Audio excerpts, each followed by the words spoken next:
The 40 Lessons Podcast is a Shining Starlet Entertainment production.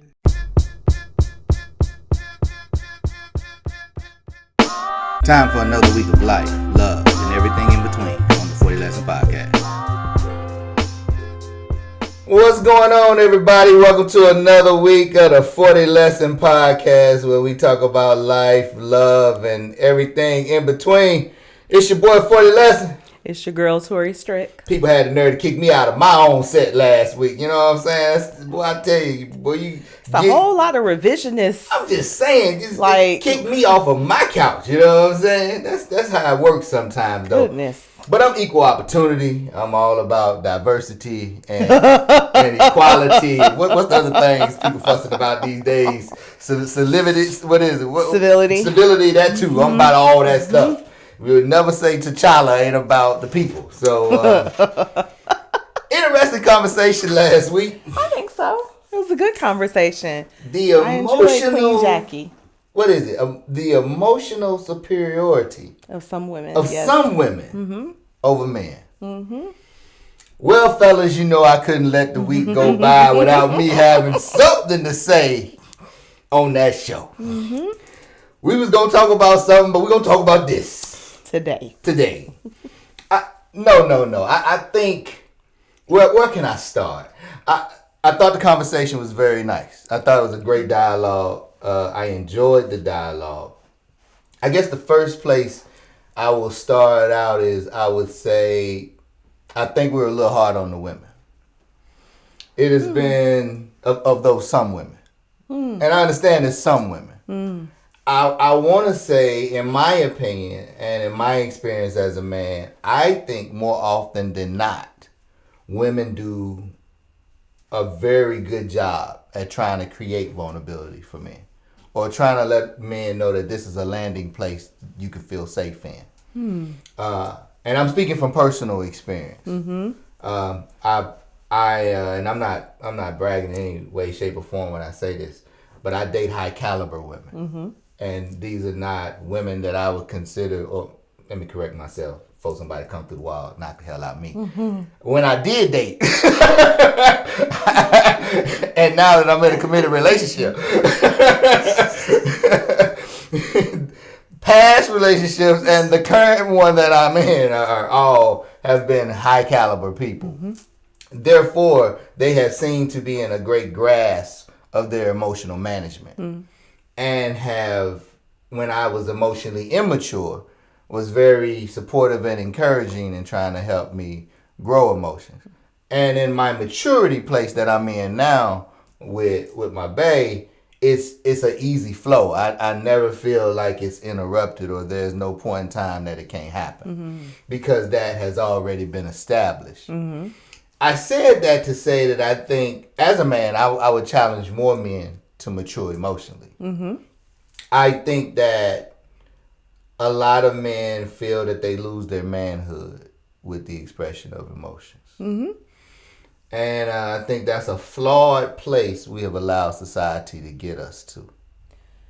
Masculinity in large respects has been built on the notion of men not being vulnerable, but that's not a feminine. Those are Western movies.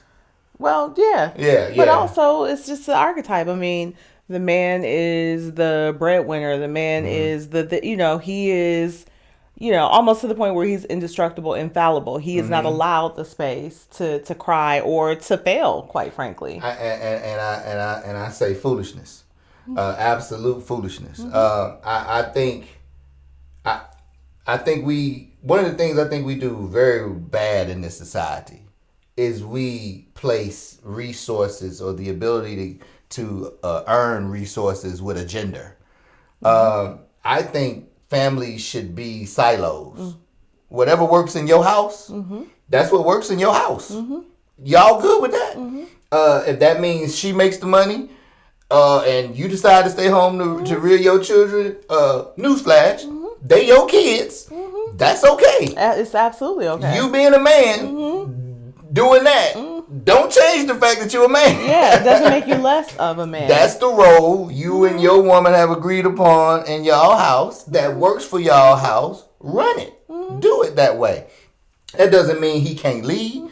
That doesn't mean he don't have vision. That doesn't mean she's not trusting his leadership and decision making. I would think people have children. That's probably one of the most precious things you can have, to trust that. I mean, most women won't trust men with a dog, let alone some kids. I figure if you got a man that you can do that with, you got you a man. That's a real dude. He can make that work. So I mean, I say that as a single father. So it's like when men can have their children, I think that is a phenomenal thing. I think we've let the ideal of gender really screw up our love life. And we get put into these boxes and these categories. And those categories are dictating our emotions. Yes. And that is a very flawed place to be when you are trying to be in partnership, commitment, or marriage with another full-grown adult. True. and so that was my only thing. I think women usually arrive at that place more equipped than most men, in my opinion. I know the women I dealt with was way more equipped than I was. I got better. And unfortunately, I got better through failure. And I would like to see men, and a lot of what I do is really to help guys get better without failing. To not having to have those stumbles, to do the self-work and try to arrive at those places, to try to be at a place when you meet a woman. You know what I'm saying? Yeah, but failure is a critical part of the learning process. There is no, because you could be self-aware and you can do the work, but without practical application, it's sort of like in any trade. Without practical application, you're never going to know whether you're actually good at it. And failure is an inevitable part of learning. So I think that we've got to reframe failure. Well, how about this? What I'm saying is instead of that failure, well, I'll take it from my experience. That failure is in multiple relationships being divorced. You understand? But what I would rather see is, I can understand a guy being in a commitment or in a marriage and things of that nature, and he's trying to figure it out. I don't know too many women that's walking away from a guy that's trying to figure it out, that's making a real good faith effort at trying to be better. I ain't talking about nobody who's trying to pull the wool over your head. I'm talking about a dude that you can clearly see putting in the work. When I say I'm trying to keep him from failure, I'm trying to keep him from having to do that over multiple people, over multiple hearts, over multiple situations. Because see, if we can get that corrected, then we don't have children. We'll have less blended families. There's nothing wrong with a blended family, don't get me wrong. But we'll have more families being able to figure out ways to stay together. Because they can grow in a way, and they can address each other in a way that actually addresses the issue. And when we can communicate with each other, it's really hard not to be successful when you can communicate with each other. I agree. Even if I don't agree with you on something, if I know where you're coming from, we can at least find a collaboration place to work from. Even if can we make this adjustment to it, and then I'm good with it. But you got to be able to have that conversation. That's what I mean when I say failure. I don't mean from the fact that failure can't happen. People are not perfect by no means. I think people are going to get things wrong over and over again. What I want to see is that men are stepping up and taking a lead on their emotional management in a way that the woman they with say, you know what, this guy's giving me the best that he got. I'm not quitting on him. Yeah. So that's kind of where I was talking about with that. The men are more self-aware. I think that when we talk about the emotional space and allowing men more room to explore that and to try it out, I think, though, the fear of failure, the fear of it not working, the fear of being viewed in a certain way, in part contributes to their reluctance to explore vulnerability. Absolutely. Like, you hear, I mean, think about it. And I don't subscribe, whatever people think is what they think. So think about Tank's comments, right? So So I don't, I have my thoughts. I'm just saying, I have my thoughts. I have my thoughts about what Tank said, and I know everyone who has a social media account made some sort of reference to what Tank said. Mm-hmm. And I don't. Whatever your thought is on it is your thought is, but some of the vitriol that was directed at this man for saying, "Here's where I exist." It was you not a man, that's gay as, and I'm like, well, first of all, we're using gay as a pejorative. This is what we doing out here in these streets. But secondly, this man can't stand in his truth without y'all attacking him. It's undermining the black man. Now we already got a problem with black men being emasculated. Now he's saying this. And I'm like, but it's that kind of vitriol that prevents people, but since we're talking specifically about men, from being able to stand in the space of vulnerability. He shared something that not a lot of people would share. And he was attacked. We ain't got to agree with him, but we ain't got to attack him. He was attacked. So think about that. Think about the message then that sends to other men who might be queer, bi, or questioning, curious. Who are they going to go talk to? Who are they going to talk to? Because they see what happened to him. Yeah, they see what happened. They have a great population that they can discuss those things with. But for a man who is questioning, right? For a man who is curious, he doesn't necessarily have that population. But shouldn't he be able to exist in a space where he can explore that without being attacked? Yeah, I think everybody deserves space to figure their stuff out where they should not be attacked. But I think that's what coaches and therapists and people like that are. They are usually the non-judgmental people. You put something in social media, them shots is coming. That's not the social media world. That's not their responsibility to keep you safe. No, it's not. You got to be able, if you're gonna make a comment like Tank made, and I would have phrased it differently if I was him. I wouldn't have said what Tank said by no stretch of a measure.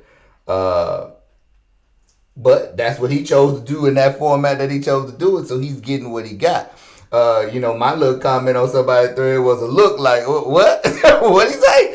I was kind of shocked it came out of his mouth. I think a lot of it also is who Tank is, what Tank represents, exactly. the persona that Tank has. Exactly. Tank is a sex symbol exactly. for a whole lot of women. Exactly. A whole lot of hearts got broken that moment. Exactly. But Tank got 11 kids, so I don't know why y'all tripping anyway, don't it? But maybe I'm just playing. No, the perception, but that's the perception of this man. And he's married at this point, so y'all might want to just move on and find something else to fantasize about. But the perception, and that's a whole nother show about the fantasies we get caught up in with these people, these celebrities and all that stuff. The scenarios we have run through our minds. And if we're going to be honest, that's what the gist of this was. This who said it. Tank said it.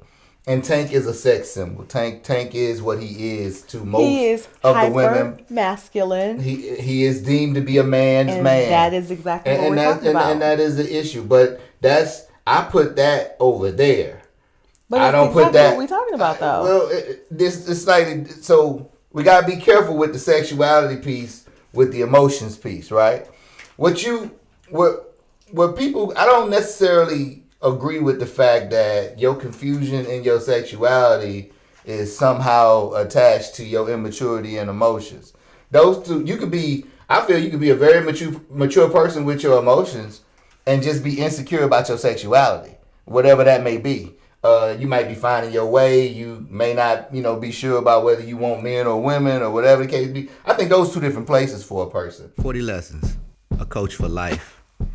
For life coaching services, contact Dumisani Solwazi at thereal40lessons@gmail.com. That's thereal40lessons@gmail.com. I think that's a journey that a person may be on. I think you can be good in one and lacking in the other. And yeah, it's possible you can be, lacking in both. But in my opinion, I'm just really focused on, I want men to be okay with their emotions. I guess what I would want a man to be able to do is be able to say why Tank's comment bothered him. From that standpoint. Not so much of what Tank said, but I would like a man who considers himself a man to be able to say without attacks to Tank, hey man, this is the issue I had with your comment. And I don't think you should be making that type of comment out loud based on these things because we see you this way and you know, we feel like this is a shot at men like us for you to say such a, you know, say a comment to that degree out in public like that for everybody to hear. That I would rather them two guys be able to have a dialogue about the commentary versus that's why I would want to see men at. I'm not so keen or I'm not so interested in where a person's sexuality may lie. Does that make sense to you? Yeah, but I'm not suggesting that the curiosity should lie in where a person's sexuality lies. I'm saying that we should have the space where we are able to say who we are. And I do agree we should also have the space where people should be able to have a conversation or a dialogue about that. So if you want a man's man to be able to say, here's why it bothered me, you've then got to accept that Tank said what he said. And you've got to accept that him even wanting to say why it bothers him means that Tank doesn't exist in a world or in a space where things like that are naturally able to be said. So it still goes back to the very same point. I slightly disagree with that. Tank should be able to, Tank or whomever, I'm using Tank as as an example, but men being afforded the space. Because if a woman said that, oh, I licked 2 girls before, like it would be... Everybody would be shrugging for the most part. There are some women who are strictly like absolutely not. Right. But most people will be like, you kissed a girl, you can't be married her. Listen, the female anatomy on female anatomy for some odd reason just looks more acceptable to people. I don't know. It looks more acceptable to men. Let's be clear. Well, men, you know, there's lesbians, so it looks acceptable to people. And there are gay men. So, I mean, I'm just saying. We're talking about the space, but see, it's more acceptable to you. I would even challenge that, you know, it's probably... You know, I would be interested to see how lesbian women and gay men are received in the room. I'm pretty sure people are probably more comfortable with the lesbian women versus, the gay men. You think so? Absolutely. I mean, it's something about the woman piece that just lets people get over it, and people just can't handle. Why? I mean, assuming what their persona of what a man is, right? You know, and they just can't deal with it. That's exactly what we're talking about. I mean, yeah, but I mean, that's sexuality. I don't necessarily say that. So every person who feels that way is emotionally immature, is what we say. I'm saying that if we're going to talk about, because the conversation started around how people perceive masculinity, right? Because you were talking about the stay-at-home dad and how being a stay-at-home dad, that doesn't change your ability to be a man. So what I'm saying is... Oh, and let me get this straight. Oh, okay. So let me say this then. I am of the mindset, and people can think what they want. A gay man can be a man. Don't get me wrong. A gay man is a man. He a man, and there are gay men that I know that I have the utmost respect for. Mm-hmm. And I think for some guys, I don't even think for some guys, I say for some guys, I don't think it's the issue with them being gay. I think sometimes guys get uncomfortable with the flamboyancy of it sometimes, or seeing a man act more woman-like of what they would assume and things of that nature. I think that's where the problem lies in it. Because I don't think your manhood is necessarily attached per se. It's not my belief. It's not what I do. It's not my lane. Mm-hmm. But I don't necessarily think you're lesser of a man because your sexuality and your sexuality choices you choose to, you want to be with men. Okay, that's what you want to do in your bedroom. I'm of the people, what you do in your bedroom is your business. You know what I'm saying? But when it's men out here that are gay, that are good role models and examples for their community and things of that nature. All our fraternities got gay brothers in it. We all walk around and act like, it ain't true, but it is. Mm-hmm. It is. And they are good brothers. Mm-hmm. I know for a fact they are good brothers. Mm-hmm. I work with them. I respect what they do. I respect who they are. I really think it's within each individual to get to a place to see the person. Mm-hmm. And I think that's the hard part, is seeing the person. Not gender. And it's not gender, seeing the person. Mm-hmm. Because I'm not really concerned with what you do in your house. But I am concerned how you carry yourself, how you how you represent something. If you're a part of something that I'm a part of, then I want your integrity and your character to be intact on those levels. That's where I judge you at. And if those things are commendable, you ain't got no, whatever else you're doing, that's between you and God. That ain't got nothing to do with me. So why do you think it is challenging for some to give men the space to see beyond, right? Because really what we are responding to then is man, right? Manhood. Mm-hmm. Why do you think it's difficult for some women to see beyond that, to say, men can have the space to cry. Men can, because I remember looking at a Facebook, I was in a group a couple of weeks ago, and someone actually posted, what is this thing about safe spaces, creating safe spaces for men? Since when did men need safe spaces? Since when did men need safe spaces? I thought that was something that women needed. Men need to be men. Okay. And this was a woman who posted this. Well, first of all, it was a woman who said it, so she don't have no idea of what being a man is. Which, of course, but it's always is very interesting to me. But this is a person who considers herself to be traditional, mm-hmm. a person who considers the sort of, with respect to head of household, mm-hmm. That kind of thing. She married? Not anymore. She grew up with her father? I don't know. I don't know. I would love to know. I would love to know if she grew up with her father. I think she did. I think so. I would love to know what that relationship was. Yeah, I think so. I'm a firm belief, and I said this. If you caught Relationship Wednesday this past week, if people, when you get a chance, check out at 40 Lessons on IG, Relationship Wednesday. One of the things I said towards the end was that I believe the first interaction a woman should have with emotions, it should be a father and daughter. I think it is the father's responsibility to show emotion to his daughter mm-hmm. first. Mm-hmm. She should see it in him before she see it in anybody else. Mm-hmm. He is the one, a man who is a father and has a daughter, that is the first and only time through her lifetime that she will interact with a man who wants nothing from her. Mm-hmm. Mm-hmm. Who has nothing mm-hmm. to gain, only to give. Mm-hmm. And I think men have to take that role seriously.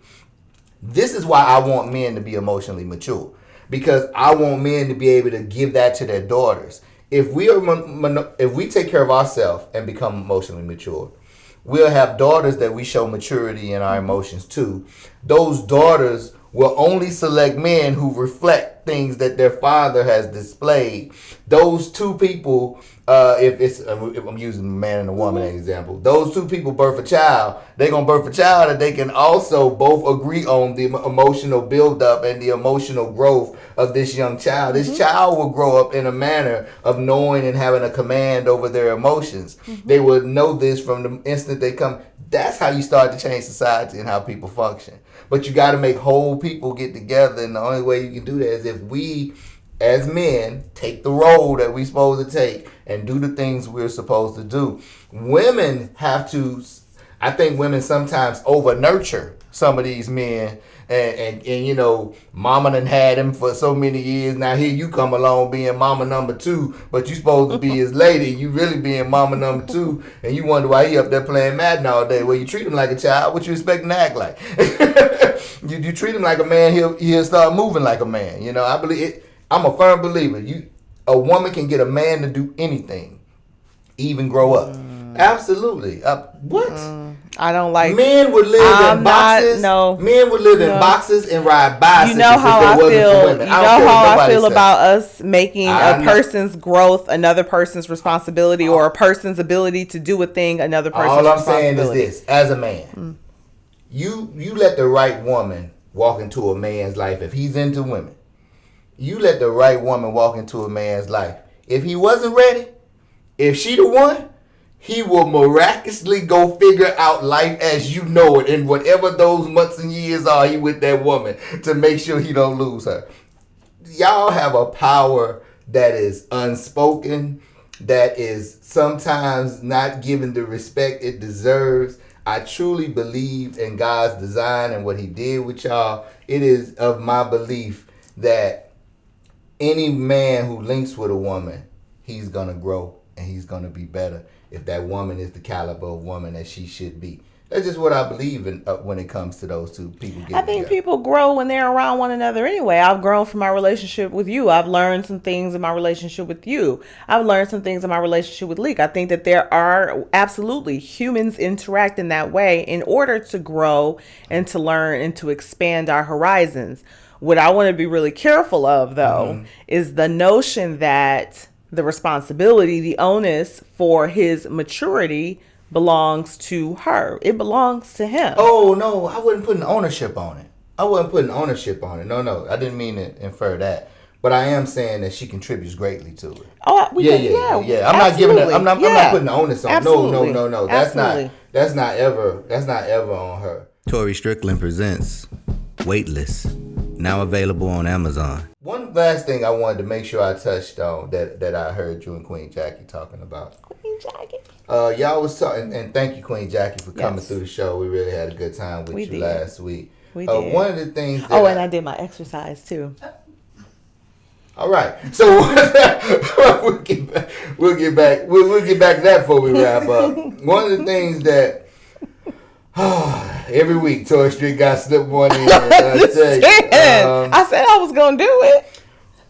One of the things that I've noticed women sometimes do, and I think dudes are still trying to figure out a way to handle it, is when women have been through trauma in previous relationships, not bringing that trauma forward.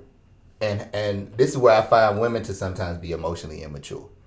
When that trauma comes forward and then you got this new guy that you're dealing with, right? And he's trying to show himself to be more of that protector. Hey, you can believe in me. I'm not going to let you down. He's being consistent. He's been all these things that you expect a man to be and things of that nature. I think that the trust sometimes is hard to come by. For him to, you react to things sometimes innately. You know what I'm saying? And he gets some of the past stuff and... You know how I feel about this. I mean, I'm just saying. Sometimes it happens. I think that's why I want to see more of the bridge is the guard coming down and not projecting so much onto the new thing, and we not let the past have such an effect on what we're doing currently. Vet your potential partners. Oh yeah. Ask questions. But I do agree with you. That don't mean that they can't be a partner. No. You just trying to find out where the landmines are. Because we each get to choose what we are willing to engage with, Absolutely. Right? Absolutely. So, first of all, a thing that I see with people, but I do see quite often with women, is we end a relationship. 37 seconds later, we in another one. 87 seconds after that one, we in another one. And it keeps rolling. And what we have to understand is our emotions are incredibly complex. Like physically, you can get in shape physically far more quickly than you can get in shape mentally and emotionally. So the idea that because you shedded 20 pounds and you cut your hair and you now... What you have to do is do a cleansing emotionally. That person impacted you. They imprinted on you. If nothing else, you exchange energy probably during intercourse. Like you're carrying the remnants of that involvement with you. Did you let him go? Like you have to let go of that kind of interaction before you jump into another one. Now, I'm not suggesting that you need to wait 8 years, but I am suggesting that there is a proper mourning time. So grief is a critical part of like when you grieve, a critical part of grieving means letting go. And you could let go and have things triggered though. Of course you can. Absolutely. But I don't want people to think they No. Because none of us are completely right. You can't help the scars you carry. Right. And sometimes you're going to bump something to make you remember that scar is there. You are. The key is that scar is not... I don't mind it being a scar. It can't be a wound, though. It can't be a wound. That you still trying to treat. I'm okay with it being a scar, but it cannot be a wound. And sometimes scars itch. They do. Sometimes And you got throb a little bit. This brand I got on my arm still itch. 17 years later. I'm like, good Lord. That was a long time ago. And it's still itching. But the thing about it was you took the time to do what after you got it? You took the time to take care. Put that cocoa butter on it. That show Exactly. Yep. You didn't immediately be like, oh, let me go and then let me go jump into a pool or let me go get a tattoo on top of it. Right. You allowed it to properly peroxide and cocoa butter for a number of weeks. That was good, man. Man, we'll get into the 40 lesson moment because we running up against the clock as always. But one of the things I want to leave I'm talking to my men, man. I'm talking straight to my men. We gotta. I want to see us grow up. I want to see men come back to the throne and reign. And I ain't talking about that reign where you do what I say do reign. I'm talking about that reign and that dominance to where our women feel protected and covered by us at all times. Not just in our physical elements and what we're able to do through our natural strength, but through the way we speak to them, through the way we handle them, through our delivery of communication to them. I want women to know that when they are with one of us, they are in the safest place they could be, and that they never worry about being harmed within our arms. And, you know, one of the things that I tried to do different, what I offered Crystal in this relationship was, I said, I want us to get to the altar, me never have hurting you, or we having to come back from something, you know, where somebody stepped out, or it was something insinuated, or something that fractured the trust. I said, it's my goal, and I'm determined to make sure we make it with no pain, nothing critical happening. Mm-hmm. And I think more men should make that their mantra, that when they take a woman on, I'm not gonna bruise you, because she's had her level of that. She's been through that. You know, I always tell dudes when they say a woman crazy, I'm like, nah, what did she survive? You thinking she crazy? She survived something. You might want to figure out what it is she's been through, what she made it on the other side of. You might want to get better familiar with that. So that's what I want guys to do, man. I want us to show up. I want us to show up, and I want us to show out. I want us to be, once again, the respected armor bearers of our women and children in a manner that we haven't done for a few generations now. I want us to grow up, step up, be the centerpiece to bringing the family back together, to being the nucleus that holds everything in place. That's what I want. That's what I hope to see. Those are the men that I'm trying to be around. Those are the men that I'm trying to help develop. That's the man that I've worked and I'm still working every day to become. So that's what I'm gonna leave you with for your lesson moment, fellas. We need to step up. It's some dope women out here. Mm-hmm. They need some dope dudes out here to go with them. Absolutely. And we got to figure out a way to step up and stand in those gaps, because it's far too many of our women and children that are unprotected. So that was good. Enjoyed it as always. We're gonna take a bye week next week. Giving these ladies a fall break. We're gonna call it a fall break. Fall break. Yeah, they're gonna get a fall break, and we're gonna chill, and we'll be back. Candy. In 2 weeks after this show, we'll be back with All About Sex. We're gonna need 2 weeks off to get ready for that one, get prayed up. I don't know what we're gonna talk about in the All About Sex, but I'm sure we'll come up with something. Tori will probably have a 20-panel testing kit or something to talk about. Listen. Ain't no telling, but we'll figure out something, man. Hey, as always, we on YouTube, Spotify, and SoundCloud. Please like, share, follow, engage. Leave a comment in the thread. On IG, I'm at 40 Lessons. We're executive produced by Shining Starlet Entertainment. You can find her at Shining Starlet Entertainment on IG. Tori Strick. She had to remember what she was and what she was doing. Real quick. She was caught up on Lee's thing. She was like, yeah, Shining Starlet. Word bond. Word life, son. You know, she was about to do that whole thing. Look, man, as I always say, man, you say it's yours. I'll catch y'all next week. Peace.